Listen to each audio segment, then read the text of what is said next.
it's just basketball. At the end of the day, it's just basketball. You know, there's no turn it on here, turn it off here. It's just 110% at all times. So, you know, if I burn out, I burn out. Pierce had it poked away, stolen by Jordan.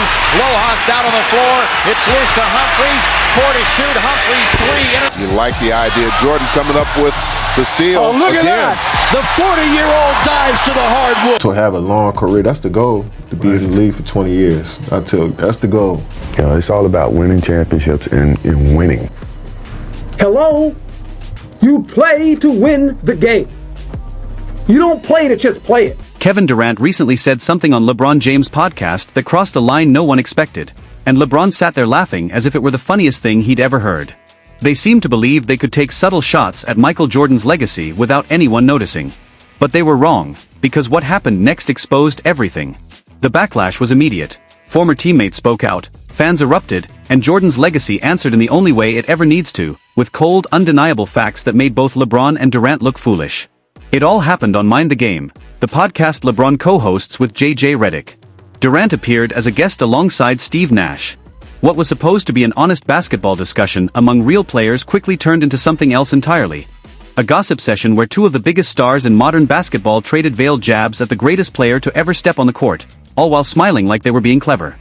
Yeah, I'm 10, 12 years in, I got 4 MVPs and 4 championships, but do I still want to do this shit? You know what I'm saying? Because you know how hard it is. Some people say, I want to go play baseball. Right? Yeah. And then I want to come back. Well, some people say, I'm going to go 22 straight. Coward. We come to practice, he's on one leg. Like, he was hurt the second year, he was on one leg the whole year and played 82 games. Wow. And so he practiced every day and he played every game on one leg. And so you're like, man, MJ, why don't you just sit up? How can I be the leader of the team and sit out and y'all going through all the credit? I got to be there. I twisted my ankle and I had a teammate, David Greenwood. He says, you know, you twist your ankle, young fella, come over and sit with me. You know, this is, you need to. I said, no, man, I'm trying to make a name for myself. There's no way I can sit. You know, I need to get out there and show what I'm capable of. I want to play. I want to win. I want to make an impact. Durant was talking about commitment and how veteran players eventually have to ask themselves whether they still want to keep going. He said, players get to a point where they ask themselves if they still want to keep playing. Then he dropped the line that set everything off. Some people say, I want to go play baseball. Yeah, and then I want to come back. Or some people say, I'm going to go 22 straight. The room went quiet for a moment, and then LeBron burst into laughter. Not a polite chuckle but a full laugh. He knew exactly what Durant meant, and so did everyone watching. Durant was drawing a clear comparison between Michael Jordan, who retired to play baseball, and LeBron, who has played more than 20 consecutive seasons. The message was obvious. Jordan quit, while LeBron kept going. Durant was implying that longevity outweighs greatness itself. Steve Nash nodded along, LeBron continued laughing, and suddenly this wasn't just friendly conversation anymore. It became a statement, a subtle attempt to reshape the narrative. They were suggesting that simply sticking around is more impressive than dominating the sport at the highest level. That playing forever matters more than being completely unstoppable. But here's the truth. All right, Laker Nerd asks, why is the triangle offense less utilized in today's game? To try to run the triangle offense right now, it'd be very challenging, just because how the game is played and also how defense is covering. 10 to shoot. Jake going right to the rack. No defensive communication. Why is ring culture so much more prevalent in the NBA than in other sports? It's funny, I don't know. I don't know why it's discussed so much in our sport and why it's the A-all, B-all of everything.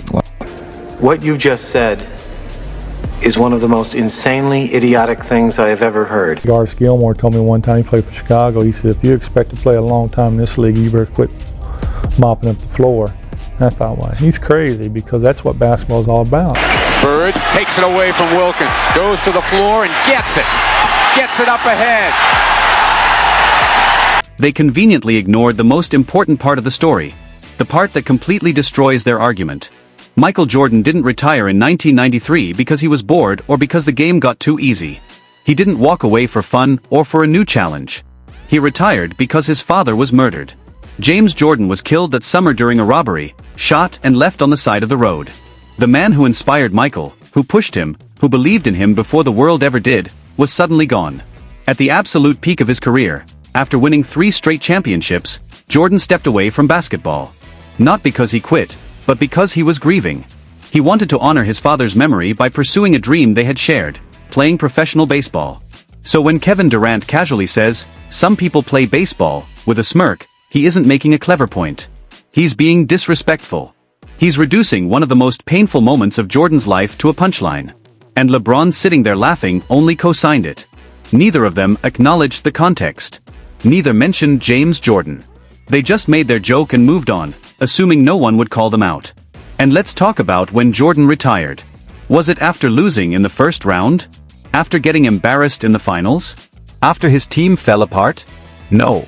Jordan retired immediately after winning his 3rd straight championship. He three-peat. He reached the pinnacle of basketball, a level Magic Johnson never reached, Larry Bird never reached, and Isaiah Thomas never reached. 3 titles in a row, achieved while enduring unimaginable emotional pain. Basketball experts and former players agree that Jordan's run from 1991 to 1993 was the greatest stretch of basketball ever played, the best player at his absolute best. Calling that quitting isn't just wrong. It's insulting. But you have to really play hard. Does that hurt you physically? No, because when I play hard all the time. You know, there's no turn it on here, turn it off here. It's just 110% at all times. It might not be in the team's best interest, in your best interest to play all 82. Is that something you thought about at all since you made the goal? I mean, that's a goal, but we'll see. The next day, I'm available to go and be in the pro. If OBJ shows up, he might score 100. You play basketball 2.5 hours a day, 3 hours a day, right? That's your job. That's what you get paid to do as an NBA player. What are you doing the other 21 hours? I mean, to me, that's when you should be preparing for your next day of work. Here's where the irony becomes almost unbelievable. Who's sitting there making these comments? Kevin Durant, one of the most notorious quitters in NBA history. In 2016, after losing to the Warriors in the Western Conference Finals, Durant made a decision that still haunts his legacy. He joined them. He joined the very team that beat him, a 73-win powerhouse already stacked with Stephen Curry, Klay Thompson, and Draymond Green. That move is widely seen as the most gutless decision in league history. Fans called him soft. Players questioned him. But Durant did it anyway, because he wanted the easiest path to a championship. And it didn't stop there. After leaving Golden State, Durant quit on Brooklyn. He demanded a trade after failing to deliver and showed once again he couldn't handle the pressure of leading a team on his own. Then he went to Phoenix, only to quit on them too, demanding out before even lasting 3 full seasons. And this is the guy calling Michael Jordan a quitter? The same guy who has hopped from team to team his entire career, always looking for the smoothest path to a ring? Then there's LeBron. When things got tough in Cleveland the first time, he packed his bags and took his talents to South Beach, teaming up with Dwayne Wade and Chris Bosh because he couldn't win alone. When the Heat started declining in 2014, he bolted back to Cleveland. When that situation became uncomfortable, he ran to Los Angeles. Every time adversity hit, LeBron found the nearest exit. So for these two to sit on a podcast and mock Jordan for stepping away after a three-peat, and after his father was murdered, takes incredible nerve. It shows a complete lack of self-awareness. And the disrespect didn't stop there. Durant kept going, saying the real goal for an NBA player should be playing 20 years, not winning championships, not winning MVPs, not maximizing your talent every single season. Just longevity. Just being around. Just showing up. And LeBron nodded along like Durant was preaching wisdom, as if playing forever were somehow more impressive than dominating completely for a shorter period. This is where Michael Jordan's entire philosophy destroys their argument without him ever needing to say a word. Jordan never chased longevity, he chased perfection. Every season, his mission was simple: maximize himself, maximize his team, win championships, win MVPs, dominate on both ends of the court, and leave everything on the floor.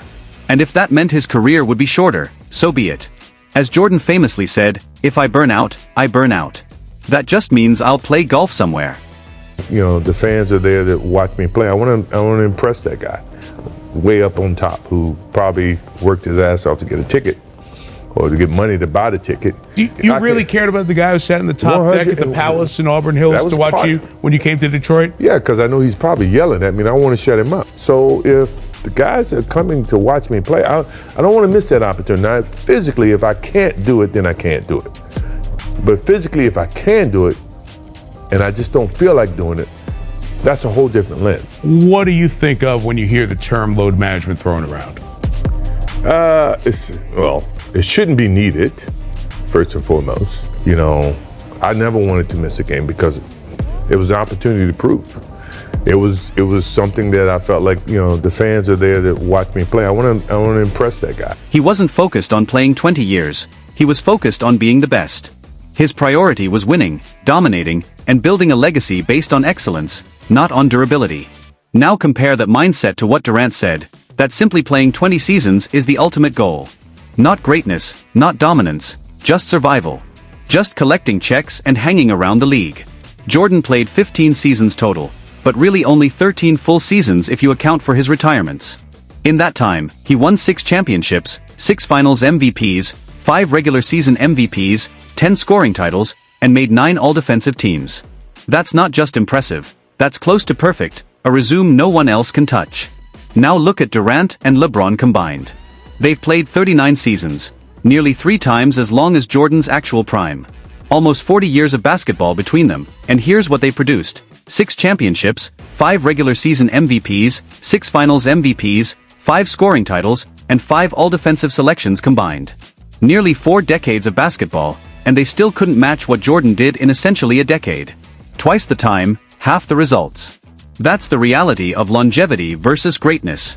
Jordan lived his philosophy from day one. As a rookie in 1984, he played all 82 games.